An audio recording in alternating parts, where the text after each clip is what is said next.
आमे आसिकी पहुँची जाइलु खंडगिरी कुनी झीर बार्डे बाहरी आम प्रोग्राम सारिकी 10टार ये पहुँचलु 10:30 आसिकी आम सांगे सांगे खाई स्टार्टर कहीं स्टार्टर खाइबा समय बेसी नाला तो ये आम खाई टिके टेस्ट करके मेन कोर्स रे लगी जाइलु।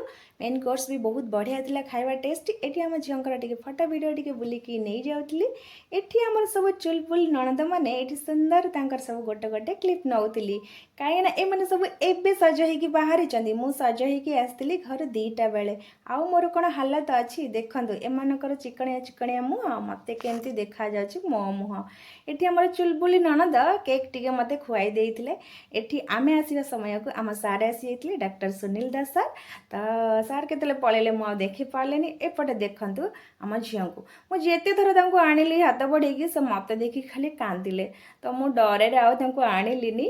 तो आज भली दिन में कंदेवाटा भल नुह। ये देखो पाखे एत सुंदर भाव में रोचे कहवाक नहीं जहाँ पाखे थी डेंगी पलि आसूँ तो खाली ये मामू को ही जानी मो झी सांगे भी खेलुची खाली तो मत हाथ बढ़े मैंने कांद से जहाँ पाखक गले भी कांदुच्च क्या पाखक भी जाऊना बेसी तो ये पाखे रोच दीदी बहुत बढ़िया सुंदर भाव में सजाई झीर बार्डे आउ गोटे टेडी बढ़िया बसला कहीं मुझे पाऊनी आ देखा देखते सेपटे कि डेंगी पलि आस जहाँ पाखे थी जदि ये हाथ बढ़ेदेवे पलि आदि हाथ बढ़ेबी मुह फटेबे हौ मामू को चिन्ह आमको चिन्ह ना।